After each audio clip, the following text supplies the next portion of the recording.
बिस्मिल्लाहिर्रहमानिर्रहीम। अस्सलामुअलैकुम स्टूडेंट्स। आज जो हम क्वेश्चंस करने जा रहे हैं ये बहुत ही इम्पोर्टेंट है। और ये एक शॉर्ट और एक लॉन्ग क्वेश्चन इस चैप्टर में से आएगा।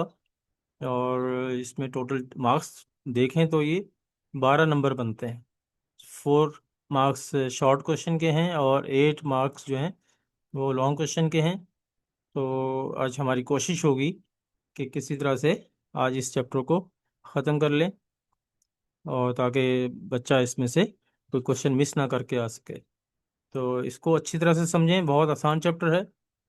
और आप उसको अंडरस्टैंड करने की कोशिश करेंगे। तो अपने पास पेंसिल और कागज़ रखें और नोट डाउन करें सब चीज़ें, फार्मूलाज वगैरह और सब चीज़ें नोट करें। और कुछ ट्रिक्स और टिप्स जो आपको दी जाएंगे वो नोट करना। तो अभी हम देखते हैं कि 6.2 एक्सरसाइज में क्या है। 6.2 एक्सरसाइज परमुटेशन से रिलेटेड है। और फिर 6.3 कॉम्बिनेशन की है। और 6.4 जो है प्रोबेबिलिटी की है। तो ये तीन एक्सरसाइज बहुत इंपॉर्टेंट होती हैं। पहली एक्सरसाइज जो वो बिल्कुल बेसिक है, वो हमने अभी इसको टच नहीं किया है। और वो बिल्कुल एमसीक्यूज टाइप की चीज़ें होती हैं जो मैंने आपको पहले ही एमसीक्यूज के उसमें करा दिया है। आप देखना चाहें तो एमसीक्यूज का चैप्टर आप चेक कर सकते हैं, उसके आप कॉन्सेप्ट और भी अच्छा मिलेगा आपको। तो परमुटेशन क्या होता है? अगर आपके पास कुछ ऑब्जेक्ट्स हैं, आइटम्स हैं, ऑब्जेक्ट्स हैं, समझ लें कि एन ऑब्जेक्ट्स हैं, उनमें से आर को आपने अरेंज करना है। या आर एन के बराबर भी हो सकता है और एन जो है वो आर जो है वो एन से छोटा भी हो सकता है।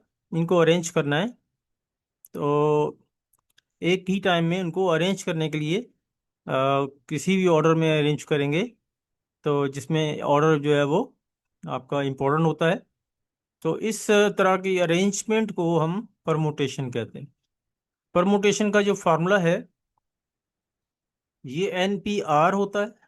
N P R, N P R आपने ऑब्जेक्टिव में भी मैंने बताया था कि N factorial upon difference of N and R. तो इन दोनों का डिफरेंस का फैक्टोरियल ये आपका परमुटेशन बन जाता है। और ये फार्मूला अप्लाई करेंगे। और बड़ा नंबर जो है वो एन होगा, उससे छोटा या इसके इक्वल भी हो सकता है वो आर होगा। उसके बाद सर्कुलर परमुटेशन जो है ये, जैसे कि किसी टेबल के ऊपर लोग बैठे हुए हैं सर्कल में, उसके लिए ये फार्मूला इस्तेमाल होगा n-1 फैक्टोरियल। और अगर नेकलेस या चेन जैसे होती है की चेन, उनके रिंग्स आपस में जुड़े हुए होते हैं, अटैच होते हैं, और आखिरी और पहला रिंग जो है वो भी आपस में लिंक कर रहा होता है, इसके लिए फार्मूला जो है n-1 फैक्टोरियल अपॉन 2 होता है। तो ये फार्मूले हैं इसके लिए। और उसके बाद अगर कुछ चीज़ें रिपीटेड हों, यानी जो चीज़ बार बार करने से वही चीज़ रिपीट होती रहेगी, तो उसके लिए फार्मूला एन पावर आर भी यूज़ कर सकते हैं हम। इसी तरह से अगर किसी वर्ड के अंदर या किसी नंबर में कुछ डिजिट्स या लेटर्स जो हैं वो रिपीट हो रहे हों, एक ही तरह के, फिर दूसरी टाइप के, तीसरी टाइप के, तो उसके लिए नंबर ऑफ अरेंजमेंट या number of ways to arrange का ये फार्मूला होता है। जितनी टोटल चीज़ें हैं वो ऊपर आएंगी, और जो एक तरह की जो हैं वो उनका फैक्टोरियल, फिर दूसरी तरह की जो वो हैं तो उसका फैक्टोरियल, तीसरी टाइप के हैं तो उनका फैक्टोरियल। लेकिन ये मोर देन वन होने चाहिए।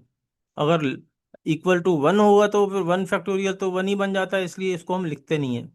मोर देन वन वैल्यूज जो इसकी होंगी, आर की, एस सी और टी की, तो उसको हम यहाँ फार्मूले में लिख देते हैं। इसको इस तरह भी लिखा जाता है, एन फिर आर और एस और टी, इस तरह से लिख देते हैं। तो ये फार्मूला मैंने आपको बता दिया पहले ही। और एक वैल्यू आपको याद करानी है कि एन पी एन ऊपर और नीचे सेम वैल्यू आ जाए तो ये एन फैक्टोरियल के ही इक्वल आंसर आता है। एन पी वन जो है वो एन के इक्वल होता है। जीरो फैक्टोरियल वन होता है, वन फैक्टोरियल भी वन होता है, ये वैल्यूज आप याद कर लें। तो इस तरह से हम जो क्वेश्चन करेंगे, तो मुझे उम्मीद है कि आपको अच्छी तरह समझ में आएंगे ये फार्मूले। मैं आपके सामने 1 मिनट के लिए रखता हूँ, ताकि इन फार्मूलाज को आप रीड डाउन कर लें, और ताकि फार्मूला अप्लाई करने में आपको आसानी हो।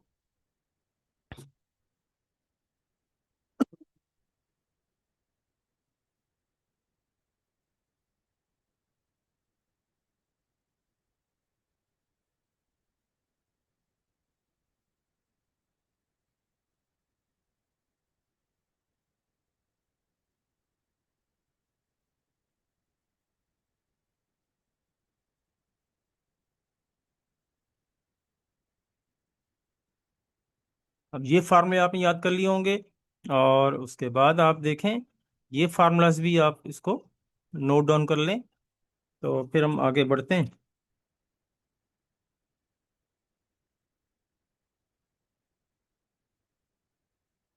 तो चलिए हम क्वेश्चन नंबर 4, जो कि इम्पोर्टेंट हो सकता है, उसको सॉल्व करते हैं। बाकी क्वेश्चन तो बहुत ही नॉर्मल से हैं बिल्कुल, इसलिए इनको हम नहीं कर रहे। तो क्वेश्चन नंबर 4 से स्टार्ट लेते हैं। In how many veg can 2 English books, 3 chemistry books, and 4 physics books are arranged on a shelf so that all the books of same objects are together? देखें यहाँ पे लफ्ज उसने जो दे दिया है अरेंजमेंट। ये जो अरेंजमेंट, अरेंज्ड का लफ्ज है, इसका मतलब अरेंजमेंट आपसे पूछ रहे हैं, और अरेंजमेंट आपको परमुटेशन से रिलेटेड है। तो अब आप इसको लिखें कि इंग्लिश की बुक्स कितनी हैं, और केमिस्ट्री की बुक्स कितनी हैं, 3 है। और फिजिक्स की बुक कितनी हैं, वो 4 हैं। और टोटल अरेंजमेंट, चूंकि हमारे पास सब्जेक्ट्स कितने हैं, वो 3 हैं, 1, 2 और 3 सब्जेक्ट्स हैं, नंबर ऑफ सब्जेक्ट्स। और इनकी परमुटेशन फाइंड करने का ये तरीका होगा। Ways 3 subjects can be arranged 3p3। 3 subjects हैं, तीनों को ही आपने अरेंज करना है, तो तीनों का ये बन जाएगा 3p3। तो 3 फैक्टोरियल इसका आंसर आएगा। और फिर 2 बुक्स हैं, उनको अरेंज करना है, और दो को ही अरेंज करना है, सारों को ही। तो इसलिए 2 फैक्टोरियल इसका आंसर आएगा। फिर इसी तरह से केमिस्ट्री का भी है, फिर इसका फिजिक्स का भी है, ये इस तरह से आंसर आ जाएगा। और फिर ये जो इसके बुक्स हैं, जिसके के वैल्यूज आपके पास गिवन है, 3, 2 और 3 फैक्टोरियल सारी, 2, 3 और 4 फैक्टोरियल, ये इनको मल्टीप्लाई करेंगे, और नंबर ऑफ सब्जेक्ट्स से भी इसके फैक्टोरियल के साथ मल्टीप्लाई कर देंगे, तो इसका आंसर आ जाता है। तो ये है इसका तरीकाकार। ठीक है। क्वेश्चन नंबर, अब हम करने जा रहे हैं क्वेश्चन नंबर 10। ये जो क्वेश्चन नंबर 5 है, ये इस जैसा क्वेश्चन आगे आएगा, तो उसी को कर लेंगे, तो ये खुद ही इसमें कवर हो जाएगा। तो देखिए क्वेश्चन नंबर 10 है, how many arrangement can be form using all letters of the following words. जैसे कि स्टैटिक्स एक लफ्ज है, तो इसमें जो अल्फ़ाबेट्स हैं, लेटर्स हैं, इनको अगर आप मिक्स कर दें और फिर डिफरेंट तरीके से अरेंज करके वर्ड्स बनाना चाहें, तो इनकी अरेंजमेंट कितनी तरह से हो सकती है। तो इस वाले, जैसे ही मैट्रिक्स का पीछे क्वेश्चन आया था, ये स्टैटिक्स आ जाए, इंस्टीट्यूशन आ जाए, मैथमेटिक्स आ जाए, कोई भी लफ्ज ऐसा आ जाए, तो उसमें तरीकाकार ये होता है कि जो रिपीटिंग लेटर्स होते हैं, उनके तादाद लिखते जाएं। एस इसमें है 1 और 2 और ये 3, तो 3 लिख दिया आपने। और टी इसमें 1 और ये 2, 2 हैं। और आई जो है इसमें 2 हैं। तो टोटल वर्ड्स कैसे बनेंगे, ये फार्मूला मैंने आपको बताया था, number of permutation N, one type repeating objects, second type के रिपीटिंग ऑब्जेक्ट्स, थर्ड टाइप के रिपीटिंग ऑब्जेक्ट्स यहाँ लिखें, और फिर इसको ओपन कर दें। 10 का फैक्टोरियल, 3 फैक्टोरियल, 3 फैक्टोरियल, 2 फैक्टोरियल, और इसको सिंप्लीफाई कर दें, आपका आंसर ये आ गया। और मैंने एमसीक्यूज में बताया था, अगर आप एमसीक्यूज जो मैंने दो तरह से कराए हुए हैं, एक इम्पोर्टेंट एमसीक्यूज 60 कराए हैं और एक चैप्टर 6 के एमसीक्यू वैसे भी मैंने डिटेल में कराए हुए हैं। अगर डिटेल वाला एमसीक्यूज का वो टॉपिक सुन लेते हैं तो आपको बहुत सारा कॉन्सेप्ट क्लियर हो जाएगा। उसमें मैंने सारी चीज़ें बताई हैं क्लियरली। तो इसको कैलकुलेटर से भी आप यूज़ कर सकते हैं और डायरेक्ट भी इसकी वैल्यू निकाल सकते हैं। इस 10 फैक्टोरियल का मतलब है 10 को 1 तक खोलना होता है, 3 को 1 तक खोलना होता है। या फिर हम इस 10 को 3 जो बड़ा नंबर है वहां तक खोल लें, बाकी कैंसिल आउट करते हैं, बाकी इसको कैलकुलेशन में ले लें तो आपका आंसर आ जाता है। वरना आप कैलकुलेटर भी इस्तेमाल कर सकते हैं। उसके बाद क्वेश्चन है, question number 12। How many distinct permutation of the letter word essential are possible? ये भी वैसा ही क्वेश्चन है। इसमें दो तरह के क्वेश्चन पूछ लिए हैं इसने। How many will have the two S together and separate? तो कहता है कि एक साथ भी एसेंशियल जैसे है यहाँ, और एक साथ भी एस रखने हैं और आगे पीछे कर दें तो भी इससे इसके वर्ड्स कितने बनेंगे, इनकी अरेंजमेंट बनानी है। तो पहले तो आप वही काम करें कि एस कितने हैं, दो हैं, और ई जो है वो दो हैं, और तीसरा कोई और एलिमेंट नहीं है, अल्फ़ाबेट नहीं है जो रिपीट हो रहा हो, तो इसलिए दो से ही यहाँ इसमें लिख के काम चलाएंगे। तो ये 9 फैक्टोरियल, 2 फैक्टोरियल, 2 फैक्टोरियल, तो ये आपका इस तरह से आंसर आ गया। और उसके बाद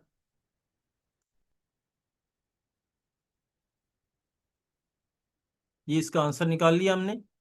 और उसके बाद सेपरेट अगर करते हैं तो ये तो आंसर इसी तरह से आएगा जो हमने निकाला है। और अगर इनको कंबाइन करके लिख देते हैं, एस दोनों एक साथ लिख के, जब दोनों को एक साथ लिख देंगे, दो लेटर को एक ही लेटर काउंट करेंगे हम, तो एक लेटर उसमें से कम पड़ जाएगा। ये टूगेदर करेंगे तो एक लेटर जो है उसको एक ही काउंट करेंगे, नंबर एफ जो होंगे। तो जैसे ये एस एक साथ लिखे हुए हैं, ये जहाँ जैसे ये एक साथ लिखे हुए हैं तो ये इसको एक ही काउंट करेंगे, तो ये अब 9 की बजाय 8 लेटर्स काउंट होंगे। तो टुगेदर में 8 लिखेंगे एन। तो ये देखें टुगेदर में आपने ये 8 यूज़ किया है, तो बाकी सारा प्रोसीजर वही रहेगा। और इस तरह से इसको वर्किंग करेंगे। सेपरेट करने में दोनों एस जो है वो आगे पीछे हो जाए, सेपरेट सेपरेट हैं, तो फिर तो वही प्रोसीजर इस्तेमाल होगा। तो ये आपका दोनों में डिफरेंस कितना आया, जो कंबाइन एक साथ और सेपरेट सेपरेट दोनों को माइनस कर दें, तो ये आपका आंसर आ गया। तो इस तरह से ये क्वेश्चन है। और उसके बाद क्वेश्चन नंबर 13 है। 8 पर्सन है, उनको आपने एक राउंड टेबल पे बिठाना है, तो इनको बिठाने की अरेंजमेंट कितनी तरह से हो सकती है? तो इसका ये पर्सन आप यहाँ लिख देंगे 8 है। ये एमसीक्यूज भी था, मैंने उसमें भी कराया था। तो 8 है और फार्मूला लगा देंगे। तो 8 - 1 7 फैक्टोरियल, और इसका आंसर निकाल देंगे तो ये आंसर आ गया। इसी तरह से ये की वाला भी एक क्वेश्चन है। एक की चेन है या की रिंग है, उसमें 7 उसके वो हैं रिंग्स हैं, उनको मिला के एक चेन बनानी है। तो ये फार्मूला लगा देंगे Sn - 1/2 फैक्टोरियल। तो ये 2 फैक्टोरियल की वैल्यू 1 ही बन जाती है, तो इसको सिंप्लीफाई किया तो ये आंसर आ गया। तो इस तरह से ये चैप्टर हमारा खत्म हुआ है। 6.3 चैप्टर जो है ये कॉम्बिनेशन का है। कॉम्बिनेशन का मतलब होता है कि जो आपके पास ऑब्जेक्ट्स हैं, एन ऑब्जेक्ट्स हैं आपके पास, उसमें से कुछ ऑब्जेक्ट्स को आपने सेलेक्ट करना है। यानी जैसे क्लास में बच्चे बैठ जाते हैं अपनी चेयर्स के ऊपर, और उनमें से कुछ बच्चों को खड़ा करके हम बाहर बुला लेते हैं।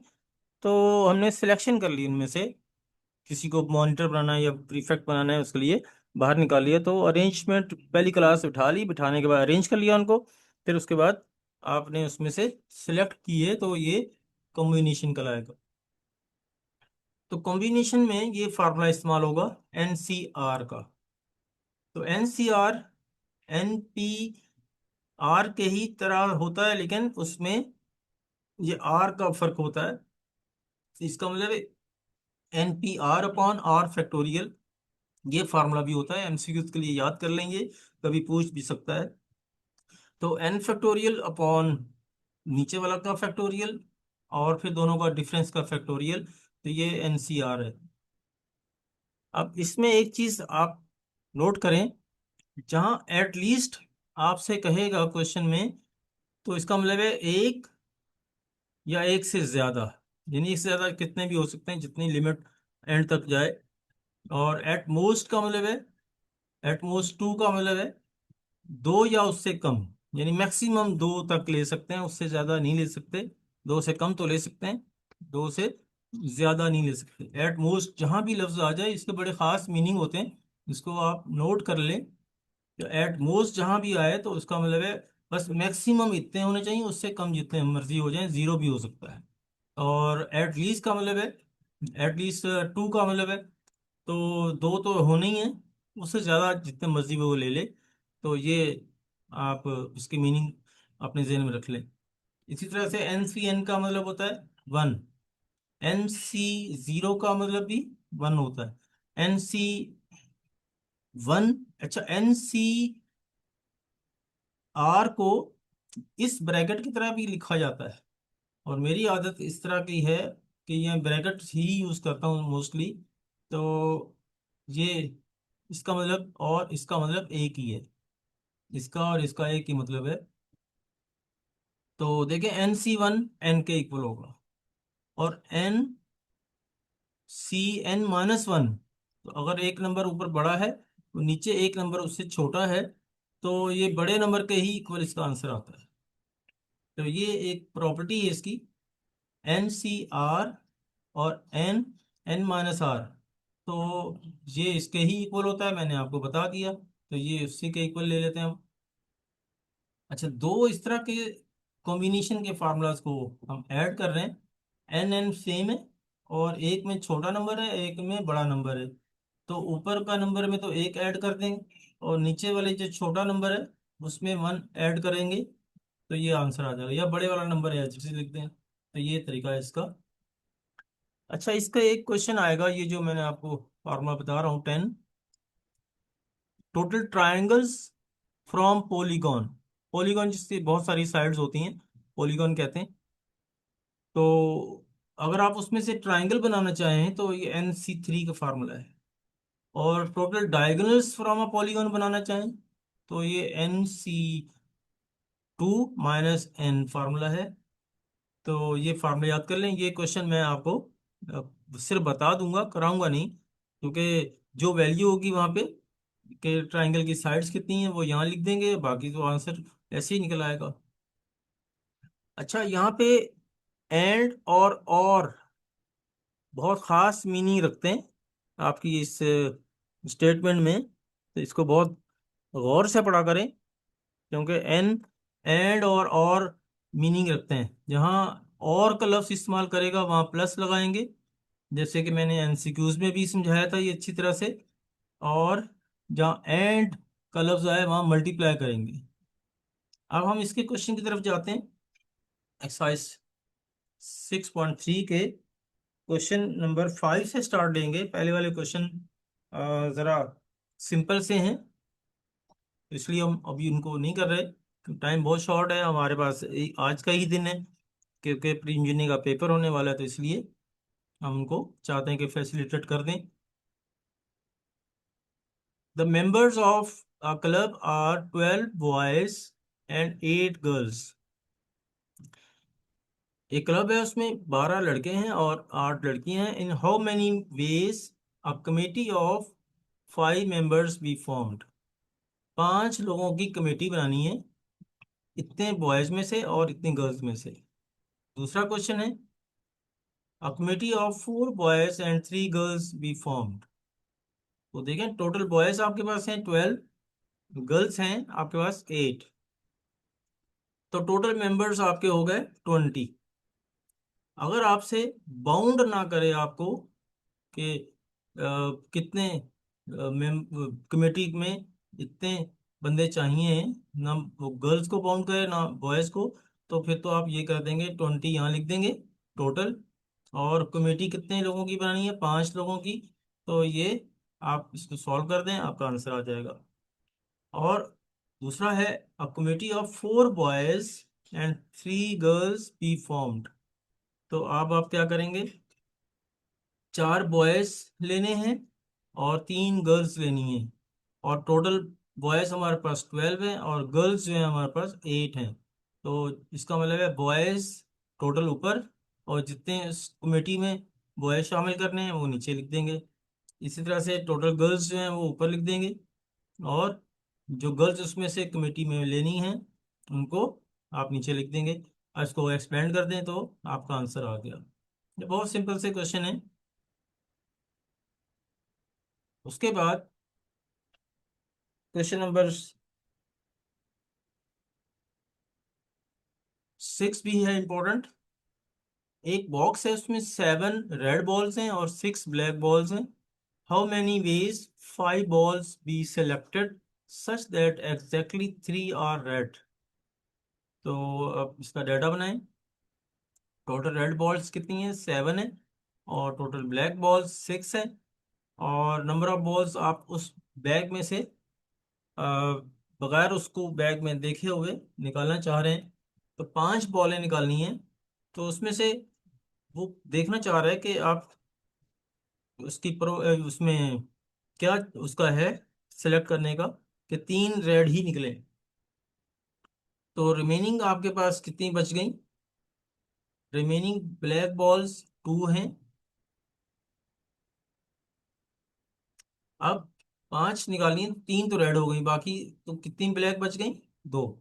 तो अब आप क्या करेंगे, टोटल रेड में से 3 तो निकल आई, बाकी ब्लैक जो बची वो कितनी होंगी? वो 2 होंगी। तो यहाँ लिख देंगे ब्लैक टोटल बॉल्स ऊपर लिख दी, तो ये इसका आंसर आ गया। ये बहुत सिंपल से क्वेश्चन होते हैं लेकिन लॉजिकल होते हैं, और थोड़ा सा दिमाग इस्तेमाल करेंगे तो इंशाल्लाह ये सही हो जाते हैं। छोटे छोटे क्वेश्चन हैं, बहुत टाइम सेविंग क्वेश्चन है, बहुत अच्छे क्वेश्चन है, तो इसलिए इनको आप देख सकते हैं। ये वही क्वेश्चन आ गया जो मैंने आपसे कहा था, और many diagonals and triangles can be formed. तो मैंने बताया था कि ये जो इसकी पॉलीगॉन के जो साइड्स होती हैं वो यहाँ यूज़ करेंगे। देखें, 6 साइड से आपने वो बनानी है, तो एन आपका 6 हो गया, ये फार्मूले में डाल देंगे आप। तो ये देखें, तो ये आपके टोटल डायगोनल्स आ गए, और ट्राइंगल्स भी इसी तरह से इसमें डाल देंगे वैल्यू, आपका आंसर आ जाएगा। जो जस्ट सिंपल सा क्वेश्चन है, वैल्यू पुट करने का करने का है। उसके बाद क्वेश्चन नंबर 9 हम कर रहे हैं। There are 11 men and 9 women members of a club. यानी 11 आदमी हैं और 9 औरतें हैं, और हमें कमेटी बनानी है 8 मेंबर्स की। तो एग्जैक्टली 5 men होने चाहिए। नहीं, कमेटी में आप देखें, आपके पास मेन है 11 और विमेन है 9। 8 लोगों की कमेटी बनानी है, तो 8 में से 5 तो उसने आपको कह दिया कि आदमी लेने हैं, बाकी कितने बचे? 3। तो 3 आप यहाँ लिख देंगे, तो आपकी कमेटी बन गई। ये देखें, 3 यहाँ लिख दे। विमन में 9 थी तो 3 यहाँ आ गई, और 5 तो उसने बता ही दिया कि मैंने लेना लाजमी है, तो ये आपका हल करने से आंसर आ गया। तो इसी तरह से वो कह रहा है at most 5 women. At most 5 women जब कह रहा है तो इसका मतलब है आप ज्यादा से ज्यादा 5 औरतें ले सकते हैं, 5 से ज्यादा नहीं ले सकते, कम ले सकते हैं। यानी कोई औरत राजी नहीं हो रही मेंबर बनने के लिए, तो उस सूरत में फिर आप मैन को बढ़ाते चले जाएंगे। तो अगर जितनी औरतें राजी होगी वहां तक कमेटी बन जाएगी, नहीं राजी होती, कोई भी राजी नहीं होता, तो 0 तक चले जाएंगे। तो ये देखें, मैन है हमारे 11, वीमन है 9। अब उसने कहा है कि कितने एट मोस्ट कितनी चाहिए? At most 5 women. तो 5 वीमेन तो इसने आपने यहाँ लिख दी, ठीक है। और उसके बाद 5 वीमेन तो लिख दी, बाकी मेन कितने बचे, 3। और फिर इसी तरह से प्लस लिखते जाएं। अब एक एक करके विमेन को कम करते जाएं। विमेन 4, फिर एक आदमी बढ़ जाएगा, ये ऊपर सेम ही रहेंगे। फिर उसके बाद प्लस लगाएं। फिर एक और राजी नहीं हो रही मेंबर बनने के लिए, तो फिर एक और कम कर दें विमेन, एक आदमी को बढ़ा दें। फिर इसी तरह से एक एक करते करते कोई भी औरत राजी नहीं हो रही मेंबर बनने के लिए, तो 0 तक ले जाएं, मर्दों को बढ़ाते चले जाएं, प्लस की फॉर्म में लिखते जाएं, और इसको सिंप्लीफाई कर दें, आपका आंसर आ जाएगा। अब एटलीस्ट का क्वेश्चन है। एटलीस्ट 5 वीमेन, एटलीस्ट 5 वीमेन का मतलब है 5 तो आपने औरतें लेनी है, और फिर कम से कम 5 तो लेनी है, और अगर ज्यादा भी राजी हो जाएं तो उनको भी ले लेंगे अब। तो इस तरह से, और ये देखें 5 वीमेन तो ले ली एटलीस्ट। अब फिर 6 ले सकते हैं, 7 ले सकते हैं, फिर 8 ले सकते हैं। तो मैक्सिमम इतना करने के बाद, तो ये देखें इसमें से 5 और 3 8 की कमेटी बनानी है, तो 3 मर्द होंगे। इसमें 6 औरतें ले ली हैं तो एक मर्द और कम हो गया। इसमें इसमें 7 औरतें ले ली हैं तो एक और मर्द और कम हो गया। फिर इसी तरह से ये एक और मर्द कम कर दिए, 0 मर्द हो गए। और ये औरतें इतनी हो गई, तो टोटल 8 हो गया ना यहाँ पे। इसलिए यहीं पे एंड कर देंगे, और इसको सिंप्लीफाई कर दें, आपका आंसर आ जाएगा। तो ये है इसके क्वेश्चन का तरीकाकार। और इसी तरह से इस क्वेश्चन को भी आपने आ, लिखा है कि एक वर्ड है क्वेश्चन, और टेकन 5 एट अ टाइम आपने लेके वर्ड्स बनाने हैं। तो देखें, नंबर ऑफ एन आपके पास 8 है, और आपने उसमें से कितने वर्ड्स पिक करके वर्ड्स बनाने, 5। तो NC5 बस फार्मूला लगा दें, आपका आंसर आ जाएगा। ये इस तरह से है। तो उसके बाद ये कॉन्सोनेंट और उसका क्वेश्चन है, आप इसको भी देख लें, वही है।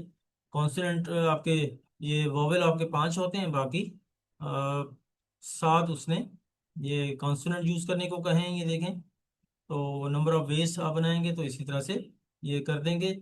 ये कॉन्सोनेंट और ये वॉवेल, और ये वॉवेल का है और ये कॉन्सोनेंट का है, और इस तरह से खोल देंगे तो आपका आंसर आ जाएगा। ये है इसका। फिर उसके बाद इसकी 7 फैक्टोरियल, क्योंकि जैसे बुक्स की टाइप जो थी, वो वैसे ही 3 टाइप्स थी बुक्स वाला क्वेश्चन में। इसी तरह ये 7 है, इससे 7 से मल्टीप्लाई कर देंगे 7 फैक्टोरियल से, तो इसका आंसर आ जाएगा। तो ये थी एक्सरसाइज। सबसे ज्यादा मोस्ट इंपॉर्टेंट एक्सरसाइज जो है, जिसको मैं आज फोकस करना चाह रहा था, जिसमें से लॉन्ग क्वेश्चन आना है, वो है एक्सरसाइज 6.4। ये 6.4 एक्सरसाइज जो है, ये प्रोबेबिलिटी से रिलेटेड है। प्रोबेबिलिटी का मतलब होता है कि किसी चीज के वाकया होने के चांसेस, वकू पजीर होने के चांसेस कितने हैं। तो 50-50 है, 30-70 है, ये क्या चांस है, उस चांस को होने का चांस भी है या नहीं है, उस प्रोबेबिलिटी कहते हैं। और प्रोबेबिलिटी में दो चीजें मेन होती हैं। एक होता है सैंपल स्पेस, और एक होता है फेवरेबल इवेंट्स। तो ये प्रोबेबिलिटी का फार्मूला है। Probability of any occurrence is equal to order of A और ऑर्डर ऑफ एस। ऑर्डर का मतलब है तादाद उसकी कितनी है, और इसकी तादाद कितनी है, इसको कहते हैं प्रोबेबिलिटी। तो ये रेशो है इवेंट जो कि वाकई होना है, और जो सैंपल स्पेस इन टोटल जो होती है वो चीज़, ऑब्जेक्ट्स होते हैं, उसको नीचे लिख देंगे। इस तरह से बी का भी वही फार्मूला है। तो कभी कभी आपसे ये कह देता है कि नॉट बी, यानी नहीं होना चाहिए। तो उसके लिए मैंने आपसे MCQs में बताया था, प्रोबेबिलिटी की मैक्सिमम जो वैल्यू होती है 1 होती है। 1 में से जो वैल्यू कह रहा है कि नहीं होगी, तो वो माइनस करते हैं उसकी प्रोबेबिलिटी। तो ये इसका आंसर आ जाता है। ये कंडीशनल वो प्रोबेबिलिटी का सिंबल है, A/B। तो इसमें probability of A intersection B और प्रोबेबिलिटी ऑफ बी, जो नीचे चीज है वो यहाँ नीचे आ जाती है। इसको इधर ले के लिखेंगे तो मल्टीप्लाई की फॉर्म में लिख सकते हैं इसके साथ। तो ये फार्मूला याद कर लें, जो इसके स्लैश के नीचे है उसी की प्रोबेबिलिटी नीचे होगी और इन दोनों का इंटरसेक्शन होगा। तो ये फार्मूला है। और बी स्लैश ए होगा तो ए नीचे आ जाएगा, बाकी इंटरसेक्शन ऊपर आएगा। तो इसी तरह से ये कुछ फार्मूलाज हैं। P A union B, probability of A, probability of B minus probability A intersection, यानी जब ओवरलैपिंग सेट्स होते हैं या ओवरलैपिंग इवेंट्स होते हैं तो उस सूरत में फिर ये माइनस करा जाता है उसमें से। और मैंने बताया था प्रोबेबिलिटी की मिनिमम वैल्यू 0 होती है और मैक्सिमम वैल्यू 1 होती है, इनके दरमियान में ये वैल्यू लाई करती हैं। इसमें भी एंड और का ताल्लुक होता है। तो एंड जब होगा तो मल्टीप्लाई करके लिखेंगे और होगा तो प्लस करके लिखते हैं। अब प्लेइंग कार्ड आपने देखे होंगे, जो हम ताश के पत्ते खेलते हैं उसमें ये अ, जब हम उसको देखते हैं कि उसमें एक क्लब होता है, दूसरा कार्ड स्पेड होता है और तीसरा हार्ट होता है, चौथा डायमंड होता है। और सबके जो है ना वो 13 कार्ड्स होते हैं, टोटल 52। हर एक में एक एक किंग होता है, वो रेड कलर का होता है। एक सब में एक एक क्वीन होती है, ये भी रेड कलर की होती है। जैक होता है, वो भी रेड कलर के होते हैं, एक एक सब में होता है, तो चार ये हो गए। एस जिसमें ए लिखा होता है, सब में ए लिखा होगा, नंबर नहीं डाला होगा। नंबर वाले जो है ना वो कार्ड्स अलग होते हैं, और ये इसके ऊपर नंबर नहीं होता, तो ये एक एक ए लिखा होता है, तो ये चार ये होते हैं। तो नौ जो है नंबर ये कार्ड्स होते हैं, तो ये नौ है, तो सबको मिलाएं तो 13 13 13, ये 52 कार्ड्स हो गए।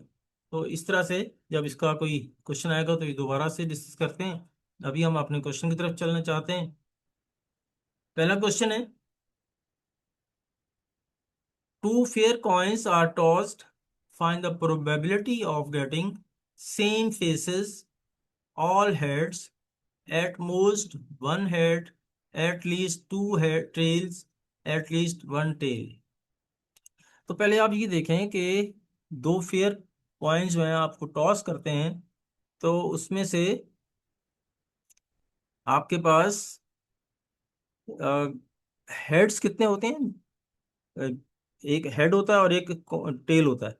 अब चूंकि आप जिसको टॉस करेंगे दो मरतबा, दो फेयर कॉइन्स को टॉस करेंगे, तो फिर दोनों हेड भी आ सकते हैं, एक हेड और टेल भी आ सकता है, एक टेल और एक हेड हो सकता है, दोनों टेल भी हो सकती हैं।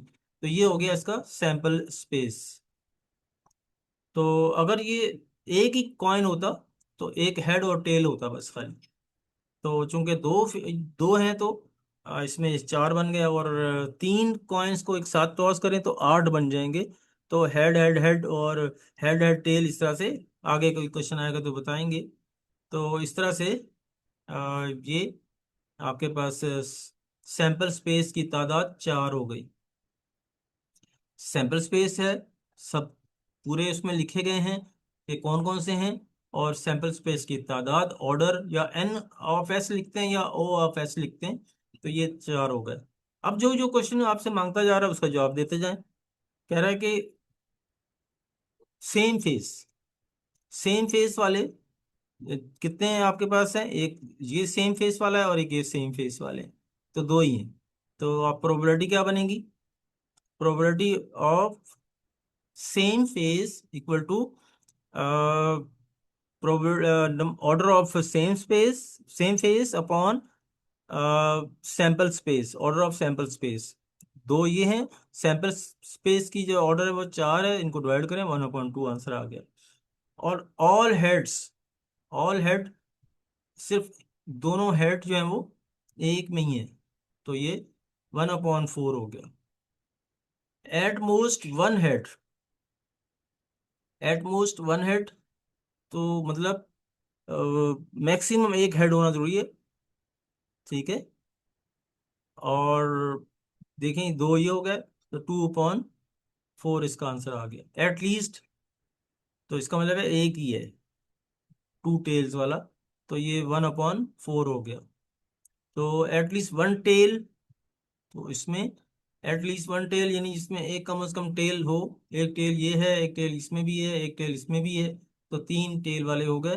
तो इसका प्रोबेबिलिटी ऑफ टेल्स कर दें या ई लिख दें, अपनी तरफ से कोई अल्फ़ाबेट चूज कर लें। तो order of E upon order of S, 3/4। तो ये था इसका ये क्वेश्चन। उसके बाद क्वेश्चन नंबर है आपके पास अच्छा, ये एक्सरसाइज बहुत आसान होती है। बस आपने लॉजिक समझनी है और इजीली आप कर लेते हैं। Question number 2। और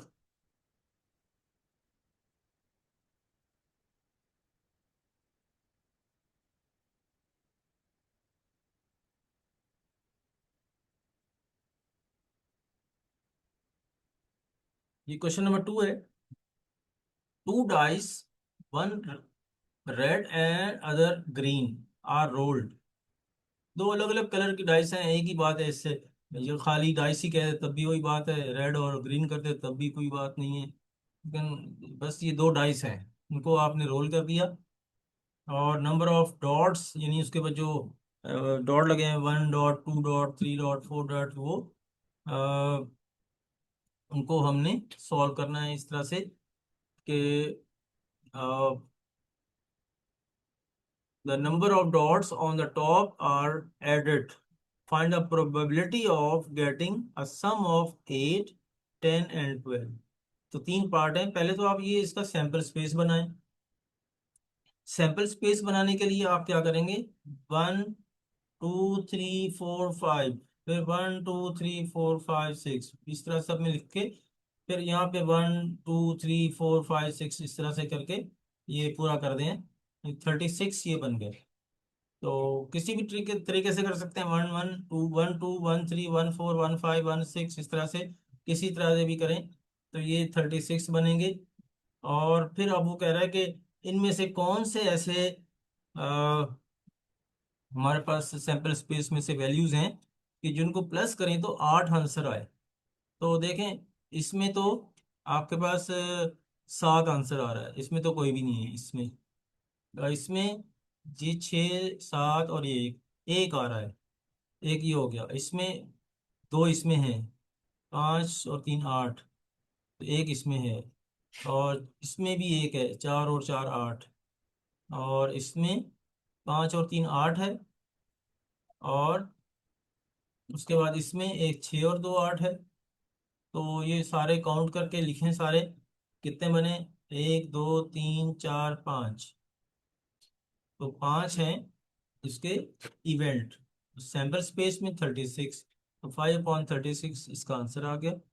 अगर कैंसिल आउट होता तो हम कर देते, वरना इसी तरह फ्रैक्शन में ही आप आंसर रहने देंगे। तो गेटिंग सम ऑफ 10, 10 सम लाना चाह रहे हैं हम। तो 10 सम लाने के लिए आपके पास ये इस तरह से देख लें कौन कौन से हैं। जिस 4 और 6 है, 5 5 है, 6 4 है, तो ये 3/36 कैंसिल होकर ये आ गया। तो इस तरह से मैं देख लूँ टाइम कितना रह गया। ऐसा ना हो कि मेरी क्लास अचानक खत्म हो जाए।